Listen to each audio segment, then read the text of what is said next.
The first thing people noticed about the bus stop on Alder Street was how ordinary it was. A bent metal bench, an old timetable peeling at the edges, and a trash bin that rattled whenever the wind picked up. Hundreds of people passed through it every day, each wrapped in their own worries, their own deadlines, their own invisible battles.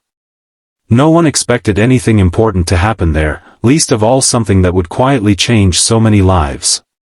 On a cold Tuesday morning, Daniel stood at that bus stop with his hands buried deep in his coat pockets. He was 32, tired in a way that sleep didn't fix, and late in a way that felt familiar.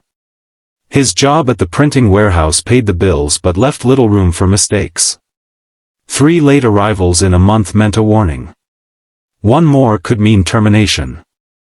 As he checked his watch, his jaw tightened. The bus was already 5 minutes late. A few steps away, an elderly woman stood gripping a worn leather handbag. Her coat was too thin for the weather, and her shoes were scuffed at the toes. She shifted her weight nervously, glancing down the street as if afraid the bus might never come. Daniel noticed her only because she dropped a folded piece of paper. It fluttered to the ground near his feet. He bent down, picked it up, and held it out to her. "You dropped this." Her eyes widened with relief. "Oh, thank you, dear. I didn't even realize." She took the paper, smoothing it carefully. Daniel noticed it was a handwritten list, numbers and names neatly arranged. Before he could look away, she smiled at him, the kind of smile that carried gratitude deeper than words. "You're kind," she said simply. Daniel nodded, unsure how to respond. He didn't feel particularly kind. He felt stressed, distracted, and annoyed at the late bus. Still, something about her tone lingered with him. When the bus finally arrived, it exhaled a cloud of gray smoke and pulled to a stop. People boarded in silence, tapping cards, finding seats. Daniel sat near the middle, earbuds in but no music playing.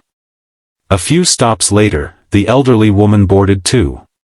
The driver frowned slightly as she fumbled for her pass, her hands trembling.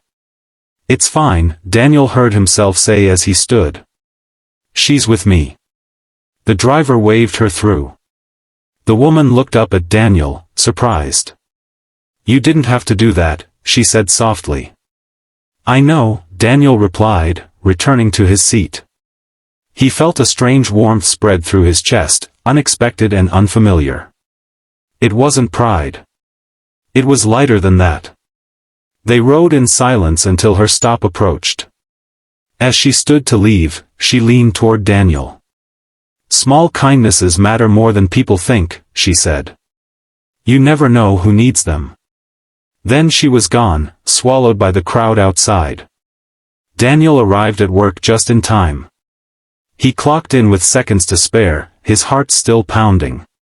Throughout the day, the woman's words replayed in his mind. Small kindnesses matter more than people think. He shrugged it off, telling himself it was nothing. He'd just done what anyone would do. That evening, on his walk home, Daniel passed a small grocery store. Outside, a teenage boy sat on the curb, his head in his hands. A cardboard sign leaned against his backpack, "Hungry. Anything helps." Daniel slowed his steps. He'd seen people like this before. He usually looked away, convincing himself he couldn't help everyone. Today, he hesitated. The woman's smile flashed in his memory. He walked into the store and bought a sandwich and a bottle of water. When he handed them to the boy looked up in disbelief. "Thank you," he said, his voice cracking. "Really? Thank you." Daniel nodded, suddenly unsure what to say. He walked away quickly, his heart pounding again, but this time with something close to joy. Unbeknownst to Daniel, the boy's name was Marcus. He had run away from a violent home and was sleeping wherever he could. That sandwich was the first real meal he'd had in 2 days. It gave him enough strength to get through the night, enough hope to walk into a youth center the next morning and ask for help instead of giving up. Days turned into weeks. Daniel didn't think of his actions as anything special. Yet something in him had shifted. He started holding doors open, making eye contact, asking cashiers how their day was going. He left an extra coin in the coffee shop's tip jar. These acts were small, almost invisible, but they softened the sharp edges of his days. At the warehouse, a new employee named Lena struggled to keep up. She dropped stacks of paper, apologized constantly, and looked like she might cry at any moment. Others grew impatient. Daniel remembered his first week, the way his hands had shaken. "You're doing fine," he told her one afternoon. "It gets easier. I can show you a trick to stack these faster." Lena's shoulders relaxed. "Thank you," she whispered. That night, she went home lighter than she'd felt in months. She was a single mother, balancing work and night classes, constantly afraid of failing. Daniel's patience reminded her she wasn't alone. Weeks later, when a supervisor position opened, Lena applied. She got the job. Meanwhile, the elderly woman from the bus stop, whose name was Evelyn, returned to Alder Street every Tuesday. She volunteered at a nearby community center, helping organize donations. She often thought about the man who had helped her on the bus. His small gesture had arrived on a day when she felt invisible, grieving the loss of her sister. It reminded her that the world was still gentle in places. Inspired, Evelyn began leaving handwritten notes inside donated coats, simple messages like, "You matter," and "Someone cares." She never signed her name. She didn't need to. One of those coats ended up with a woman named Rosa, newly arrived in the city with her 2 children. She found the note tucked inside the pocket and cried in the shelter bathroom, clutching it like proof that she hadn't made a mistake by staying alive. That note gave her courage to apply for assistance, to ask questions, to keep going. Months passed. Seasons changed. Daniel's life didn't transform overnight. He still worked long hours, still worried about money, still felt tired. But he noticed something new: people responded to him differently. Smiles came easier. Conversations lasted longer. The world felt less hostile, less heavy. One rainy afternoon, Daniel's bus broke down. Passengers groaned as they were told to wait for the next one. A man in a suit cursed under his breath. A woman bounced a crying baby on her hip. Without really thinking, Daniel stood up. "There's a cafe on the corner," he said. "It's dry and warm.